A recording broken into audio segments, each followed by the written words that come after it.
जलाय भवानी मोर महल में उमान जलाय।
कुछ संग्रहण बोलना का जो आतंकवादी हो हमारा आज रामलीला में तो जवारा का विसर्जन होने जा रहा है। सही बात।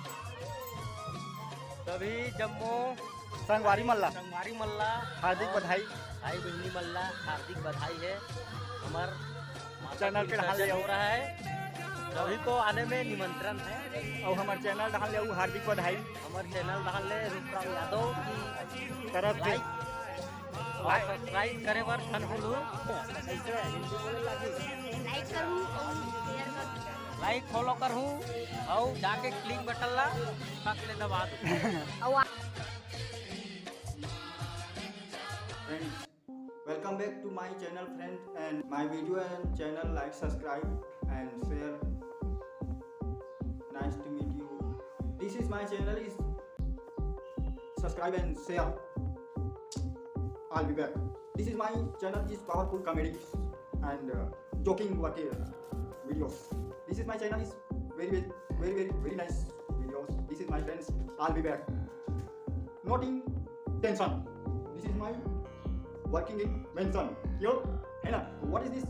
And side be back watching this video. And friends, and happy Navratri and Ram Navami, and I'll be back. Something coming soon, and April 7, 8, 9. My village is Ramayana program. This is my welcome to you, and watching this program, my village Ramayana program. This is very nice. And I'll be back, friends. This is my channel, is like, subscribe and share. Some to friend. क्या कहते हैं mummy जानो, बोला समझ लूँ। अब 3 बाद में मैं थोड़ा इंग्लिश बोलने की कोशिश कर रहा हूँ। अब वो कैसे बताओ? नीचे नहा जाइए, ये दे लिख के ना पहली बार में ना इंग्लिश में वीडियो ट्रांसलेट कर रहा हूँ। खबर होता है ले लिख ले हम काफी पन्ना में आओ पढ़ा था और कैसे कैसे पढ़े हम खुद समझिए कल ये माफी चाहूँ का बच्चे ना अपन भाषण डाला वीडियो देना हम मतलब इमा में ना जो अच्छा इंग्लिश में लिख के बोले कोशिश करें अगला से थोड़ा अलग टाइप की वीडियो देना है एक कारण से लिखना इंग्लिश में लिख के बोले कोशिश करें ना कुछ भी गलती होला आगे हटा बदलू उसने कर लूँ आगे के हमारे वीडियो में आप मतलब हंसी मजाक से भरपूर मजा ही और अभी हम जो पिछला वाला वीडियो देना कॉमेडी फनी वीडियो और मजा इस है ना तो साथ ही साथ हमारा वीडियो आगे ले नवरात्रि वाला जो हमारा ठंडा करे हैं वो वाला वीडियो आप जल्दी मिली देखाबो देखा भी हो है ना संगवारी हो एक साथ साथ आप मतलब हार्दिक दिल से बधाई नवरात्रि के और संगे संग आज रामनवमी भी है 30 अप्रैल 2023 के एकरो हार्दिक बधाई संगे संग अप्रैल में अब हमारे गाँव में रामायण के प्रोग्राम मतलब रामायण हो है ये तारीख बताओ 8, 7, 9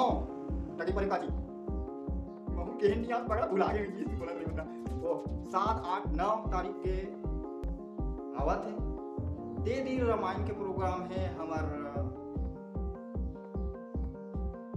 रामायण के खासम खास हमार सियान बड़े बाबू संगवारी मान ज़्यादा से ज़्यादा हमारे वीडियो शेयर कराओ ताकि हमारे गाँव में सागा मनाए और हमारे रामायण को दिखाए सुने गावे और सुनने सुनाए के मौका पावे होते हुए निकल हम बड़ आभारी हैं और हार्दिक दिल से बधाई देते हैं ऐसे कर भाई I'll be back. Welcome to my channel. This is very nice something to do.